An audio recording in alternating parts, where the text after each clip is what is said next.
Lost your uniform, sweetheart? The admin office is that way. This is a supply depot for trigger pullers, not paper pushers. The words, slick with a casual, practiced condescension, slid off Sergeant Miller's tongue and hung in the humid air of the Naval Special Warfare Supply Depot on Coronado. The air itself, thick with the scent of aged canvas, gun oil, and the faint, metallic tang of ozone from the nearby arc welders, seemed to curdle around the insult. A few of the junior sailors, young men barely out of their teens who were busy sorting through mountains of desert tan gear behind the scratched-up steel counter, snickered into their hands. It was a familiar ritual, the gatekeeper asserting his petty dominion over the hallowed ground of the teams. Sergeant Miller, a man whose physical prime had long since been traded for a comfortable paunch and the authority of a clipboard, leaned forward on the counter, his knuckles white. He saw a woman in simple, unmarked navy blue coveralls, her hair pulled back in a severe, functional bun. She was of average height, with a wiry frame that his eyes, clouded by years of lazy assumptions, registered as frail. He saw no rank, no insignia, no name tape. He saw, in his limited worldview, a mistake. A clerk who had wandered into the wrong building. She said nothing. Her eyes, a calm and steady gray that seemed to absorb the light rather than reflect it, simply held his for a beat longer than was comfortable. There was no anger in them, no indignation, no flicker of hurt. There was only a profound and unsettling stillness, a placid lake in the middle of a hurricane. Then she gave a slow, deliberate blink, turned without a word, and began to walk away.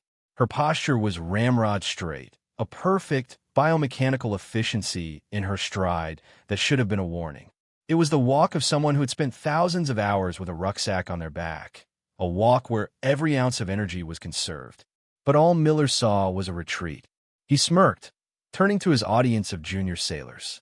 See, some people just can't handle the big leagues, but when the Master Chief saw the name on the emergency dispatch an hour later, a name that made the blood in his own veins run cold with respect, he knew the paper pusher they'd just dismissed was the only one who could handle it.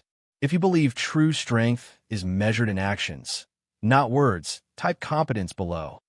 The woman, Maya Callahan, didn't go to the admin office. She walked out of the cavernous supply depot and into the relentless Southern California sun, the echo of the sailors' laughter a faint, irrelevant buzz in her ears. Insults were just noise, data points of another person's character, not her own. They required no response. She had a task to complete. Her standard-issue Navy working uniform, the digital blue camouflage that would have identified her as just another sailor, had been in her sea bag, neatly folded. She had left the bag against the wall for the 90 seconds it took to use the head. When she returned, the bag felt lighter. A quick, efficient check confirmed her suspicion. The uniform was gone. In its place was a grease-penciled note on a torn piece of cardboard. Lost and found is in building 1500. Try not to lose yourself on the way. Princess. It was a prank born of the same casual cruelty as Sergeant Miller's words. It was designed to humiliate, to put her in her place, to reinforce the unwritten rule that this world of high-speed equipment and hardened operators was not for her. She read the note, her expression unchanging. Then she folded it neatly in half, tucked it into the pocket of her coveralls, and zipped the sea bag shut. There was no sigh of frustration, no muttered curse. Her focus had already shifted. The mission to acquire a new uniform was now scrubbed. A new, more pressing priority had emerged. The annual requalification shoot she was scheduled to supervise at the base range in 2 hours. Wasting time chasing down a stolen uniform and filing a report was an inefficient use of energy. She would simply attend in her coveralls. It was non-standard, but the range master knew her. It wouldn't be a problem. As she walked toward the parking lot, the base's intricate ecosystem hummed around her. The rhythmic chants of a BUD/S class running on the beach, the distant thwump-thwump of a helicopter, the roar of a fighter jet from the nearby Naval Air Station. It was the symphony of readiness, a world she understood not through its regulations or its gossip, but through its physics and its demands.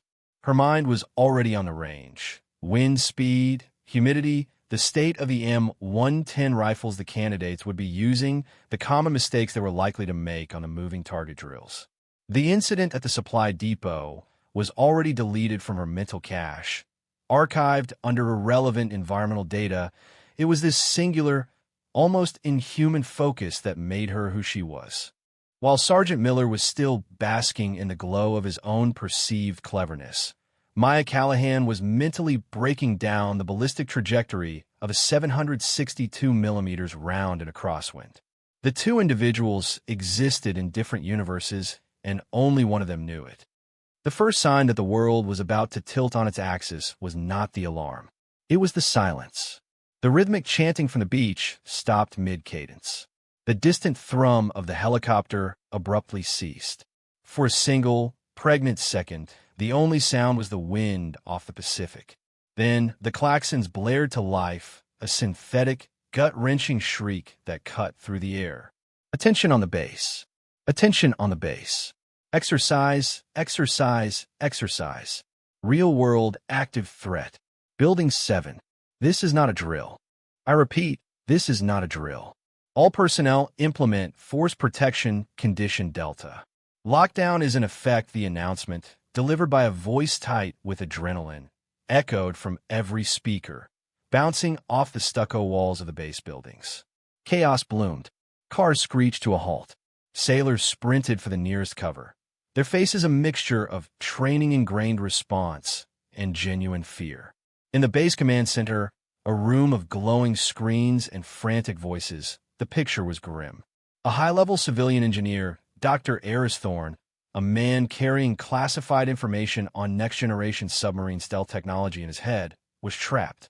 He'd been conducting a final systems check in a secure communications lab on the third floor of Building 7 when a hostile element, two individuals, heavily armed, had infiltrated the building, taking advantage of a scheduled security drill to bypass the initial checkpoints. The local SEAL team, Team 5, was miles offshore on a maritime interdiction exercise, radio contact spotty at best. The base's marine security detail was trained for perimeter defense, not close-quarters hostage rescue. They were holding the cordon, but they weren't the tool for this job. Panic, cold and sharp, began to creep into the command center. Then a junior officer, his hands flying over a keyboard, spoke up. "Sir, the system shows one Tier 1 asset currently on base. Off-duty status." The base captain, a man named Harmon, leaned over his shoulder. "Who?" The officer swallowed. "Callahan, M., Master Chief Petty Officer.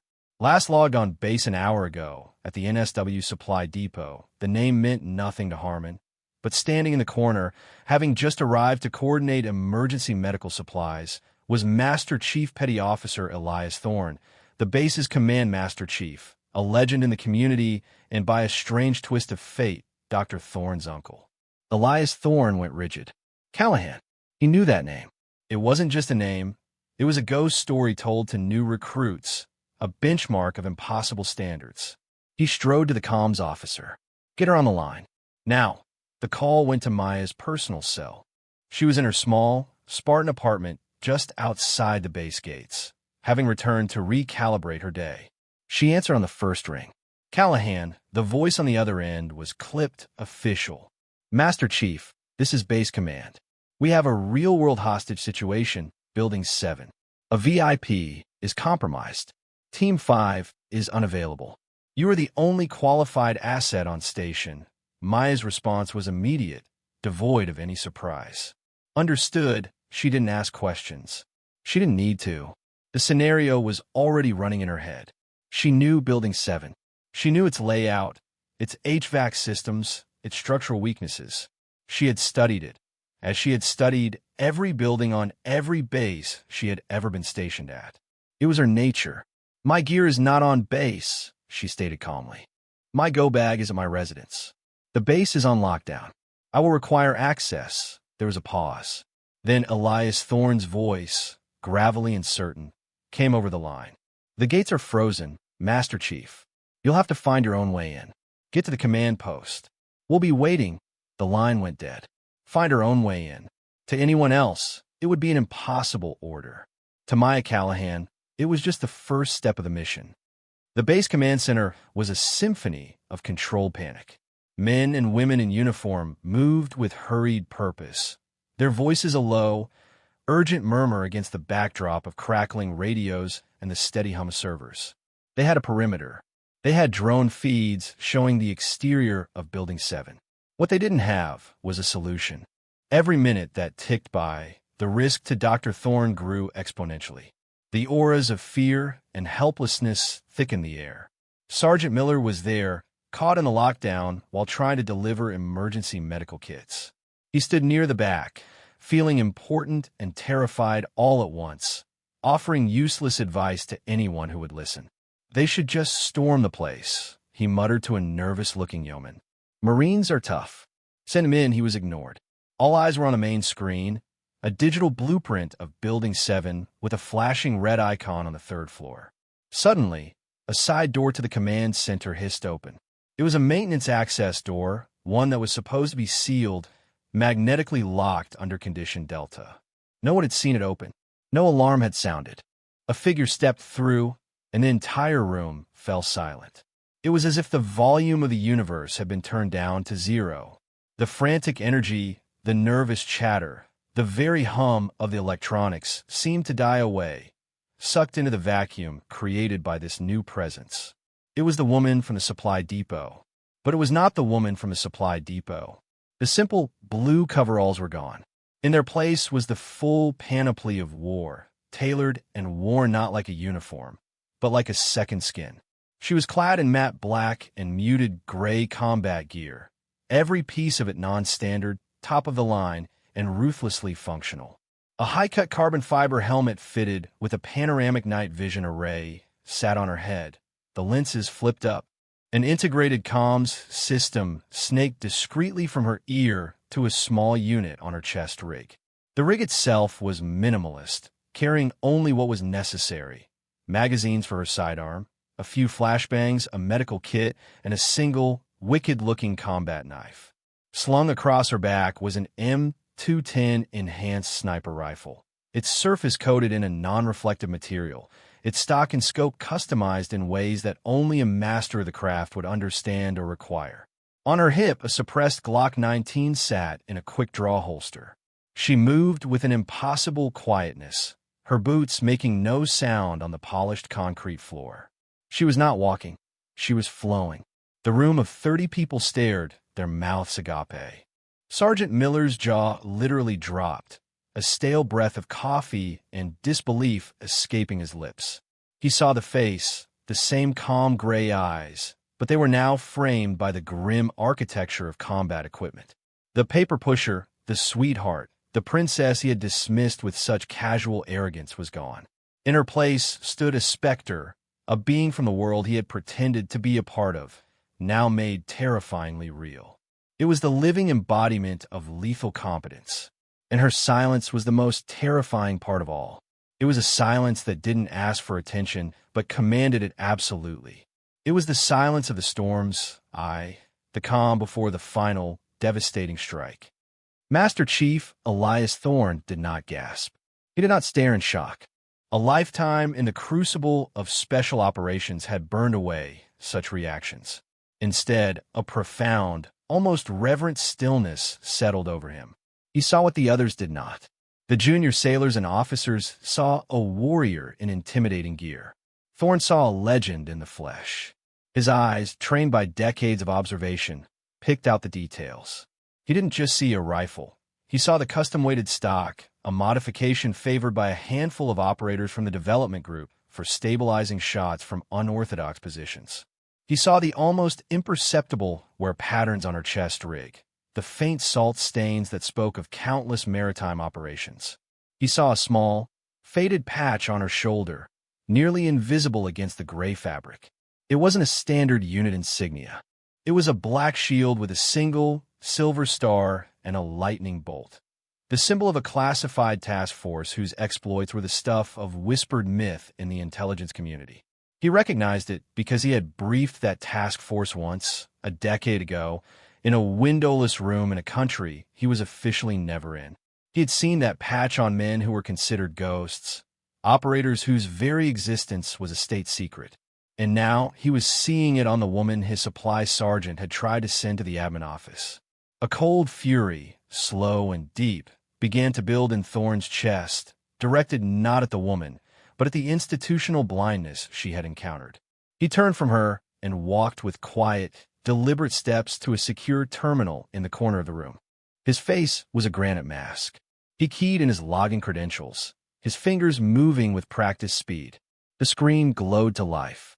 He typed, Callahan, MY. The system flashed a bright red banner across the screen. Access denied. TS/SCI clearance required. Thorne grunted. He entered his own command-level override sequence, a complex string of alphanumeric code that granted him access to the Navy's deepest, darkest secrets. The screen flickered, and the file opened. A river of black ink and stark, minimalist text flowed down the screen.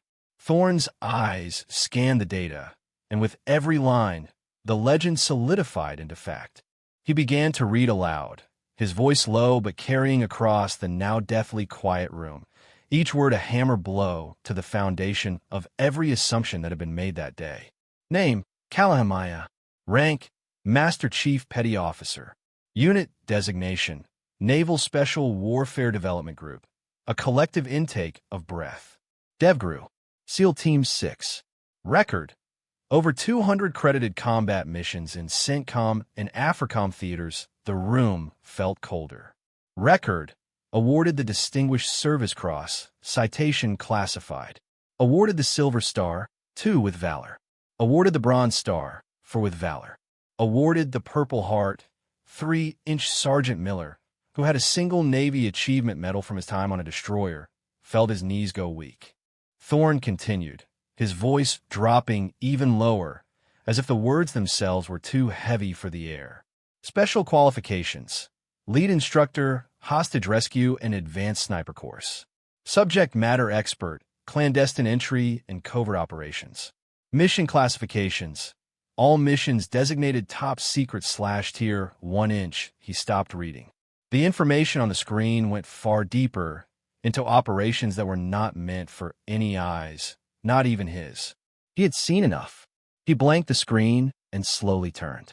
He looked at Sergeant Miller, whose face was the color of ash, then at the base captain, whose expression was one of pure, unadulterated shock.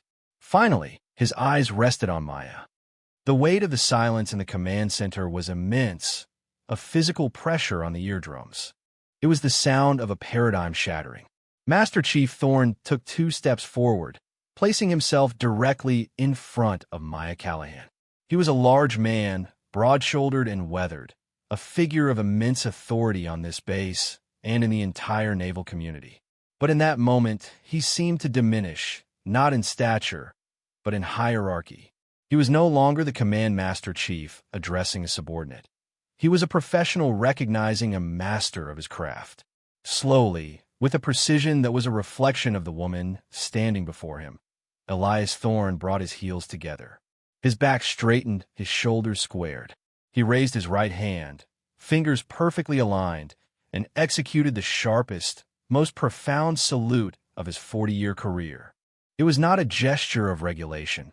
It was an act of pure, unadulterated respect, an acknowledgement from one warrior to another of a higher order. The salute hung in the air for a long moment, a silent testament to the truth that had just been unveiled. Then, Thorne's voice, clear and unwavering, cut through the stillness. Master Chief Callahan, he said, the title landing with the force of a judge's gavel. The asset is Dr. Eris Thorne. He is located in the 3rd floor communications lab, designated SCIF 3, Building 7. Floor plans are on the main screen. Hostiles are estimated at 2, armed with automatic rifles. Your mission is to extract the asset. Lethal force is authorized. He paused, his eyes locked on hers. Then came the words that inverted the entire command structure, an abdication of authority to a higher competence. What are your orders for us? The question was directed at her, but it was a lesson for everyone else in the room. A lesson about who was truly in charge when things mattered most. Maya's eyes flickered for a fraction of a second to the digital blueprint on the main screen, absorbing the layout, the entry points, the fields of fire. Her mind, a supercomputer of tactical analysis, processed the data in an instant. She had already formulated 3 plans, 2 contingencies, and a worst-case scenario. Her gaze returned to Thorn. Her response was immediate, her voice a low, calm monotone that betrayed no hint of the lethal violence she was about to unleash.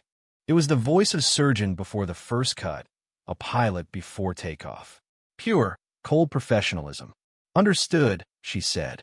It was a single word, yet it carried the weight of absolute certainty. "Maintain radio silence. Lock down this building. No one in or out until I give the all clear." She turned, her movements fluid and economical, and flowed back toward the maintenance door through which she had entered. She did not look back. She did not need to. Her authority had been established not by rank or title, but by the undeniable gravity of her competence. As the door hissed shut behind her, a collective breath was released in the command center. They had just witnessed the quietest, most profound transfer of power any of them would ever see. The story of what happened next in Building 7 was never officially recorded. The after-action report was a single, heavily redacted page that stated only that the asset was recovered safely and the threats were neutralized. But stories, especially stories like this one, don't need official records. They have a life of their own. They spread like wildfire, carried on hushed whispers in the barracks, embellished in the chow hall lines, and dissected on encrypted forums used by operators around the globe. The legend grew with each telling. They said she moved through the building without making a sound, a ghost in the hallways. They said she bypassed the electronic locks on the second floor not by breaking them, but by knowing their maintenance codes. The 2 hostiles, hardened mercenaries, never even knew she was there.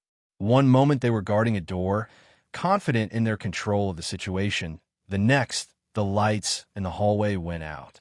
There were 2 soft, almost inaudible reports from a suppressed weapon, fired less than a second apart. When the emergency lights flickered on, the threats were neutralized, each with a single, precise shot placed with surgical, inhuman accuracy. She didn't kick down the door to the lab where Dr. Thorne was hiding. She knocked. 3 soft taps. When a terrified voice from within asked who it was, she replied with a single word, "Evac." The door opened, and she escorted a shaking but unharmed Dr. Thorne out of the building, handing him off to the waiting medical team before melting back into the shadows from which he had come. But the most powerful part of the legend wasn't the gunfight. It was what happened afterward. The next morning, Sergeant Miller was in his supply depot, his world turned upside down. He was expecting a formal reprimand, a dressing down from the captain, perhaps even to be relieved of his post. Instead, Master Chief Elias Thorne walked in alone. He didn't shout. He didn't raise his voice. He simply stood in front of the counter, the same counter where Miller had delivered his insult the day before, and looked at him. "You judged a book by its cover, Sergeant," Thorne said, his voice a low, dangerous rumble. "In our world, in the real world, that mistake gets people killed. Yesterday, it could have cost my nephew his life. You didn't see a sailor. You saw a woman. You didn't see a warrior. You saw a clerk. Your prejudice, your assumption, is a liability this command will not tolerate." Thorne let the words hang in the air.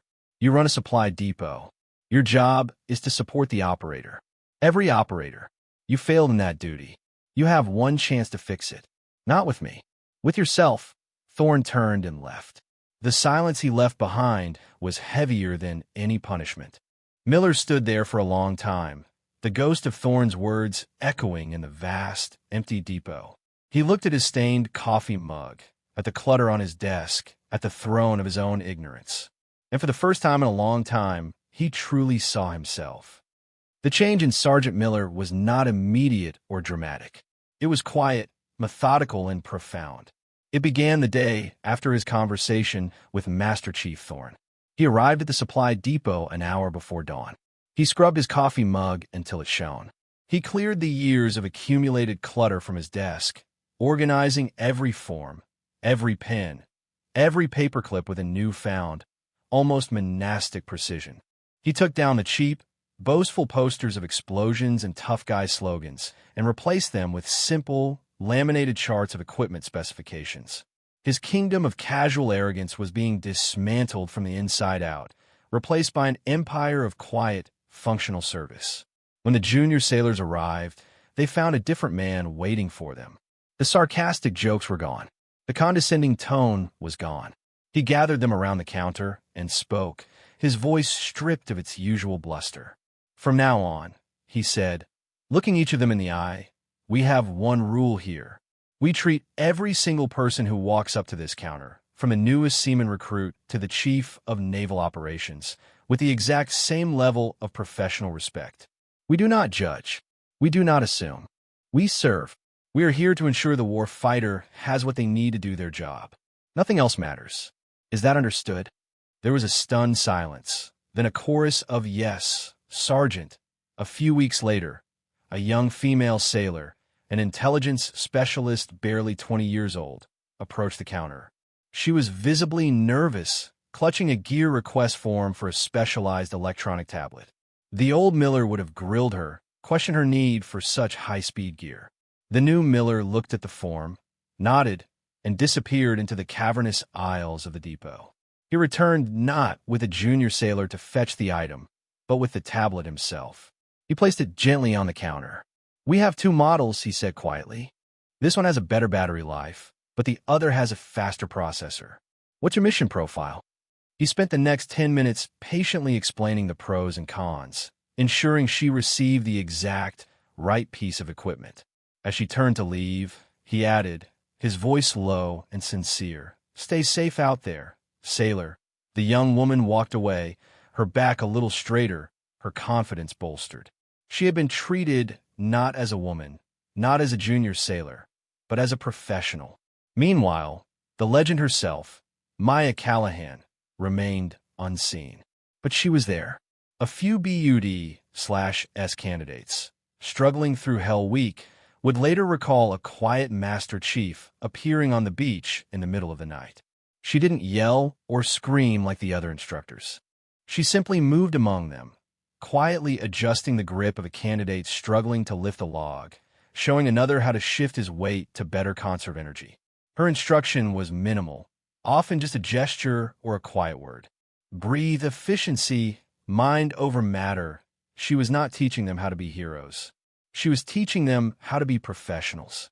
Her legacy was not in the story of the gunfight, but in the quiet competence she was now instilling in the next generation. A year passed. The seasons in Coronado shifted from relentlessly sunny to slightly less relentlessly sunny. The rhythms of the base continued, a constant tide of training, deployment, and homecoming.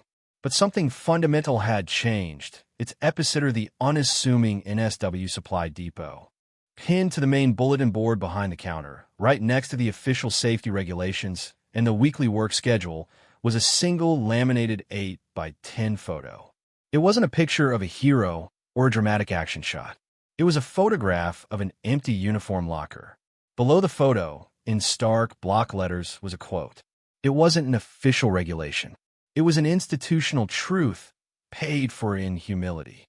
It read, "Assume everyone you meet is a Master Chief wearing coveralls." It became known as the Callahan Rule. A new group of junior sailors, fresh-faced and full of the unearned confidence of youth, were cycling through their first week at the depot. They stood looking at the sign, a mixture of confusion and amusement on their faces. Sergeant Miller, a leaner and quieter man than he had been a year ago, walked over to them. He didn't smirk. He didn't posture. He simply stood with them, looking at the photo. "You're wondering what that means?" he said. It wasn't a question. He proceeded to tell them the story. He told it without embellishment, and most importantly, without excusing his own role in it. He told them about the woman in the coveralls, about his own arrogance, about the stolen uniform, and about the alarms. He told them about the ghost who appeared in the command center, a warrior from a world he had only pretended to understand. He told them about the salute from Master Chief Thorne and the impossible list of qualifications. He told them about the two soft pops in the hallway of Building 7 and the safe return of a priceless asset. When he finished, the new sailors were silent, their youthful arrogance replaced by a wide-eyed sobriety. That sign, Miller concluded, his voice barely above a whisper, is there to remind us that the most lethal person in the room is often the quietest. It's there to remind us that respect is not something you grant based on a patch on someone's shoulder. It's something you give unconditionally because you never, ever know who you're talking to. Your job is not to judge the warrior. Your job is to arm them. The story of Maya Callahan had become a parable, a foundational piece of institutional folklore passed down not to celebrate a hero, but to teach a vital lesson. It was a shield against the poison of assumption. True legacy is not what you carve into stone. It is what you etch into the culture of those who come after you. It is not a monument that stands in a fixed place, but a principle that moves forward, carried in the daily actions of others. Maya Callahan's legacy was not a medal hanging in a display case or a building named in her honor.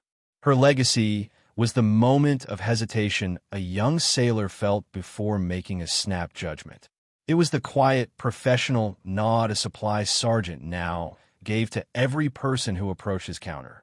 It was the extra effort a new instructor put into teaching a recruit the importance of quiet efficiency over loud bravado.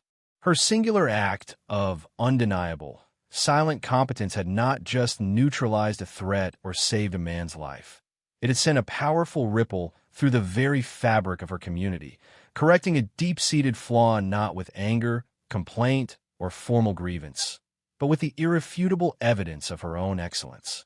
She proved that the most powerful statement is not a declaration, but a demonstration. She showed that true strength doesn't need to announce itself. It is felt by its gravity. The world is full of loud voices demanding respect, clamoring for recognition, and broadcasting their own perceived worth. But the foundation of the world, the work that truly matters, is often done in silence, by quiet professionals who measure their value not by the praise they receive, but by the standards they uphold. They are the architects of the unseen, the guardians of the difficult truths. They are the ones who understand that competence is a language that needs no translation, and that respect is a currency earned not with words, but with deeds. Her story became more than a story. It became a standard. A reminder that in the calculus of character, the only variable that matters is what you do when no one is watching, and who you are when your name is not on your uniform. For more stories where quiet competence triumphs over loud ignorance, and where silent professionalism defines their worth, subscribe to Unknown Heroine Stories.